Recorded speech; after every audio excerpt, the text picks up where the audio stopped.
Hello नमस्कार, मैं doctor Rajneesh Kumar आप सभी का एक बार फिर से हार्दिक स्वागत करता हूं। ये आज के लेक्चर में मैं बातचीत करूंगा कि जो अपठित गद्यांश और पद्यांश पर आधारित प्रश्न पूछे जाएंगे उनको कैसे हल किया जाए, क्योंकि वर्तमान समय में जो परीक्षा का पैटर्न है वो एकदम से याद करने वाला पैटर्न हो गया है, रटने वाला पैटर्न हो गया है। वन लाइनर सवालों को हम याद करते करते कहानी, उपन्यास, निबंध, आलोचना, समाचार पत्र ये सब पढ़ना लगभग छोड़ दिया गया है इसको। तो जब भी अपठित गद्यांश से संबंधित प्रश्न आते हैं तो उनको पढ़ना पड़ता है। उन गद्यांशों के आधार पर कुछ नीचे प्रश्न दिए रहते हैं, उनको हल करना पड़ता है। तो कई बार अभ्यास की कमी की वजह से सही उत्तर 100% नहीं हो पाते हैं, गलत हो जाते हैं।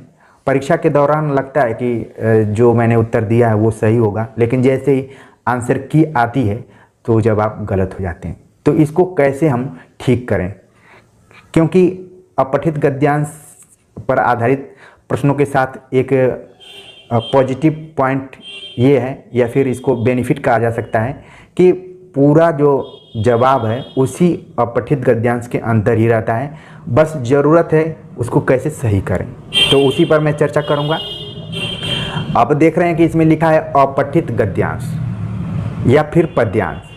तो अपठित मतलब कि जिसको आपने पढ़ा ही नहीं होगा, वैसे ही आपको अंश आएंगे और उस पर आधारित प्रश्नों को आपको हल करना पड़ेगा। अमूमन हम देखते हैं कि दो तरीके की बातें होती हैं। एक होता है पठित गद्यांश, जब हम कभी जूनियर कक्षाओं में पढ़ा करते थे या फिर 10th 12th बोर्ड का एग्ज़ाम दिए, या फिर जितने भी एग्ज़ाम्स होते हैं खासतौर से लिटरेचर से संबंधित बच्चों को कहानी से या फिर निबंध से या फिर पद्यखंड से एक व्याख्या करने के लिए पहले पेपर में आता था, अब भी आता है। उसको व्याख्या करते समय ये बताना पड़ता था कि ये किस कवि की है और किस प्रसंग में ये बात कही गई है, और फिर व्याख्या की जाती थी। तो क्या है, पठित हो गया। लेकिन अपठित में क्या है, अपठित के अंतर्गत हमें सामाजिक, राजनीतिक, आर्थिक और सूचना पर, प्रौद्योगिकी पर आधारित कुछ पैराग्राफ पूछे जाते हैं और उन्हीं पैराग्राफों के आधार पर हमें उत्तर देना पड़ता है। तो ख़ास तौर पर जो बच्चे पठित और पाठ्यक्रम से अलग थोड़ा सा हट कर पढ़ाई करते हैं, उनको अपठित गद्यांश जैसे प्रश्नों को हल करने में ज़्यादा दिक्कत नहीं होती है। दिक्कत उनको होती है जो कि समाचार पेपर बहुत कम पढ़ते हैं, या फिर जीएस कम पढ़ते हैं, या फिर कहानी, उपन्यास, नाटक इनको भी उन्होंने बहुत कम पढ़ा है। बस वो कवियों, रचनाओं इन सबको केवल रटने का काम करते रह गए, तो उनको दिक्कत होती है। ठीक है, तो इसमें क्या है, अभ्यास करने की ज़रूरत है।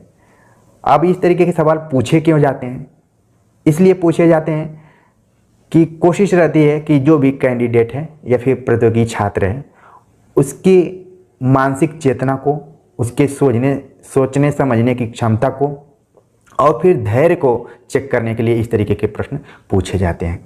ठीक है, और इसके माध्यम से ये पता किया जाता है कि अगर किसी को 4 लाइन पढ़ने के लिए दे दिया जाए और उस पर आधारित प्रश्नों के उत्तर दे दिए जाएं तो कैसे कोई इसको हैंडल करे। तो उसी चीज़ को आज मैं बातचीत करूंगा कि कैसे हैंडल किया जाए। तो जब भी आपको अपठित गद्यांश मिले तो उसको 2 से 3 बार आप पढ़ने की कोशिश कीजिए। ठीक है, कई बार क्या होता है कि जल्दीबाजी में हम उसको पढ़ते हैं और प्रश्न को हल करने की कोशिश कर देते हैं, और कई बार क्या होता है परीक्षाओं में सबसे आखिरी में उसको रखते हैं कि पहले दूसरे प्रश्नों को हल कर लेंगे, फिर बाद में उसको पढ़कर ही तो उसका उत्तर देना है। इसी कोशिश में हम रहते हैं कि बहुत आसानी से कर लेंगे, लेकिन जैसे ही पैराग्राफ पढ़ना शुरू करते हैं तो कुछ ऐसे शब्द रहते हैं जो कि सिर के ऊपर से चले जाते हैं, उनका अर्थ ही नहीं पता चलता है। ठीक है, और जितने भी पैराग्राफ होते हैं, मुझे लगता है खासतौर से अगर सूचना प्रौद्योगिकी से संबंधित अगर पैराग्राफ आ गया या फिर विज्ञान से संबंधित पैराग्राफ अक्सर पूछे जाते हैं। ठीक है, तो उसमें क्या है कि जो इसकी शब्दावली होती है काफ़ी कठिन होती है। उसके लिए जो हिंदी लिटरेचर का महारथी भी होता है वो भी लगता है कि कुछ शब्दों का अर्थ उसे नहीं पता चलता है। ठीक, तो 3-4 लाइन को कितना आराम से आपको पढ़ना है, उसके मीनिंग को भी ठीक से जानना है, उसका जो मूल भाव है, उसकी जो विषय वस्तु है उसको भी ध्यान में रखना है, और शीर्षक को भी ध्यान में रखना है कि किस संदर्भ में ये बात कही जा रही है। और उसको 2-3 बार पढ़ने के बाद जो भी इम्पोर्टेंट शब्द हैं या फिर वाक्य हैं उसको आपको अंडरलाइन करना पड़ेगा, क्योंकि उन्हीं से संबंधित नीचे के प्रश्न दिए रहते हैं। नीचे में जो प्रश्न दिए रहते हैं पैराग्राफ पर आधारित ही रहते हैं। तो कई बार किसी शब्द का अर्थ पूछ लेगा कि जो फला शब्द दिया गया इसका अर्थ क्या होगा, या फिर वाक्य दे दिया रहेगा, हो सकता है कि वाक्य मुहावरों में हो, लोकोक्तियाँ हो, तो उसका अर्थ पूछ लेता है। कई बार पूछ लेता है कि इसका शीर्षक क्या होगा, या फिर मूल विषय वस्तु किस पर बात की जा रही है। तो इस तरीके के प्रश्न पूछे जाते रहे। तो अपठित गद्यांश और पद्यांश को हल करने के लिए भी अभ्यास की ज़रूरत पड़ती है। ठीक है, बिना अभ्यास के आप 100% सवाल सही नहीं कर पाएंगे। तो इसी क्रम में मेरी कोशिश रहेगी कि कुछ वीडियो लेक्चर आपको अभ्यास पर आधारित रहें, जिससे कि अपठित गद्यांश और पद्यांश को आप सॉल्व कर सकें। ठीक है, अपठित गद्यांश को कैसे हल करें इस पर हम चर्चा करेंगे, और एक अपठित गद्यांश आप सभी के सामने मैं प्रस्तुत कर रहा हूं, और देखते हैं कि उस गद्यांश को कैसे पढ़ा जाए और मेन पॉइंट्स को कैसे रेखांकित करके नीचे दिए गए 5 प्रश्नों को हम हल करेंगे। तो गद्यांश है, यूरोप और अमेरिका में जो आधुनिकता फैली है उसका असली कारण वैज्ञानिक दृष्टिकोण की प्राथमिकता और प्राबल्य है। यह दृष्टि उद्योग और टेक्नोलॉजी से नहीं उत्पन्न हुई, बल्कि टेक्नोलॉजी और उद्योग ही इस दृष्टि के परिणाम है। यूरोप और अमेरिका का सबसे बड़ा लक्षण वैज्ञानिक दृष्टि है। निष्ठुर होकर सत्य खोजने की व्याकुलता है, और इस खोज के क्रम में श्रद्धा, विश्वास, परंपरा और धर्म किसी भी बाधा को बुद्धि स्वीकार करने को तैयार नहीं है। आधुनिक मनुष्य के बारे में सामान्य कल्पना यह है कि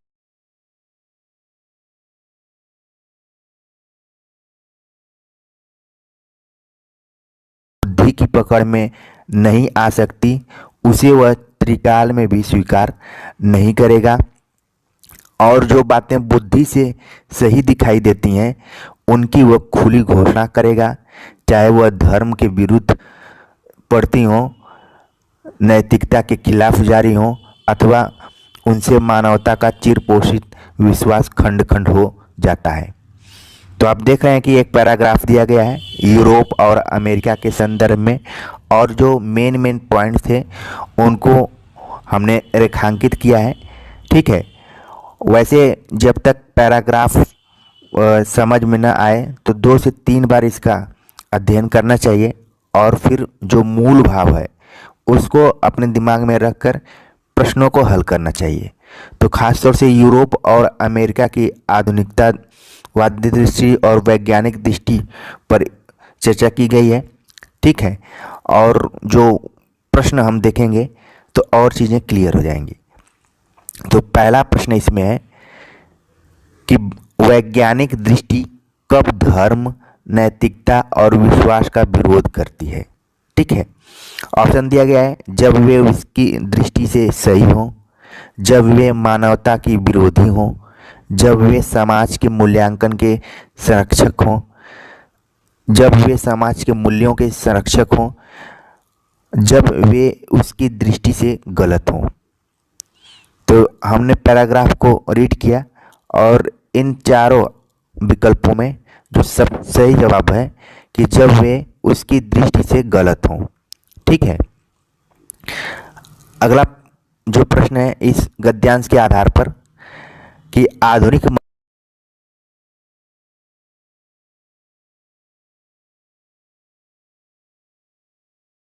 के प्रति मन की प्रतिक्रिया, तथ्यों के प्रति हृदय की अनुभूति, तथ्यों का वस्तुगत परीक्षण और निष्कर्ष, तथ्यों के प्रति लोगों की क्रिया प्रतिक्रिया। तो इसका जो सही जवाब है वो है तथ्यों का वस्तुगत परीक्षण और निष्कर्ष। ठीक है, क्योंकि इसमें जब ऑप्शन में आप जाएंगे तो इसमें वैज्ञानिक दृष्टि और बुद्धि पर ज़्यादा जोर दिया गया है इस पैराग्राफ में। तो जब हम कोई चीज़ वैज्ञानिक दृष्टिकोण से करते हैं तो परीक्षण और निष्कर्ष पर आधारित रहता है कोई चीज़, ठीक है।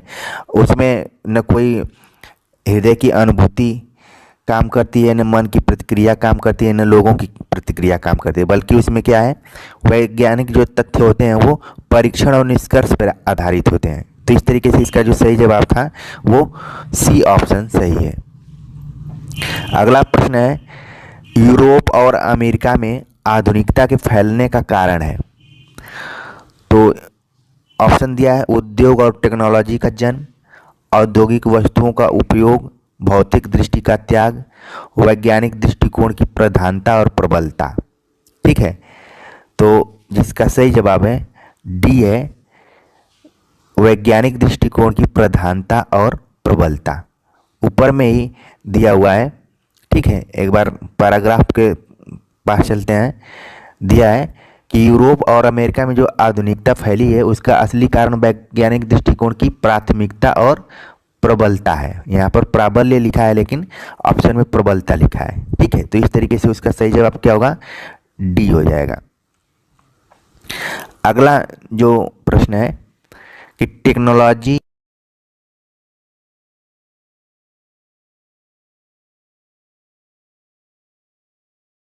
संबंध है।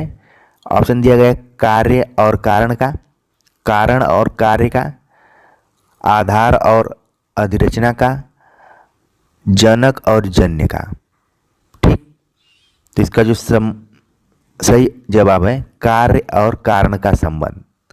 वैसे भी साइंस में आप देखेंगे कार्य और कारण का संबंध रहता है, तो इस हिसाब से सही जवाब हो जाएगा कार्य और कारण, ए। अगला प्रश्न है उस पैराग्राफ के आधार पर ही कि यूरोप और अमेरिका किस संदर्भ में श्रद्धा, विश्वास, परंपरा, धर्म आदि किसी भी बाधा को मानने के लिए तैयार नहीं है। ऑप्शन दिया गया है दार्शनिक सत्य की खोज के संदर्भ में, वैज्ञानिक सत्य की खोज के संदर्भ में, सामाजिक यथार्थ के अनुसंधान के संदर्भ में, साहित्यिक अनुसंधान के संदर्भ में। तो सही जवाब इसका वैज्ञानिक सत्य की खोज के संदर्भ में, ठीक है। क्योंकि ऊपर जो पैराग्राफ में बात की गई है ज़्यादातर वैज्ञानिक दृष्टिकोण को लेकर ही चर्चा की गई है। तो हमने प्रश्नों को हल किया पैराग्राफ के आधार पर, ठीक है। एक बार पैराग्राफ में और पढ़ दे रहा हूँ ताकि आपके दिमाग में प्रश्न भी आ जाए और पैराग्राफ में जो भी इससे संबंधित प्रश्न थे उनके उत्तर भी समझ में आ जाए। यूरोप और अमेरिका में जो आधुनिकता फैली है उसका असली कारण वैज्ञानिक दृष्टिकोण की प्राथमिकता और प्राबल्य है। यह दृष्टि उद्योग और टेक्नोलॉजी से नहीं उत्पन्न हुई बल्कि टेक्नोलॉजी और उद्योग ही इसके परिणाम है।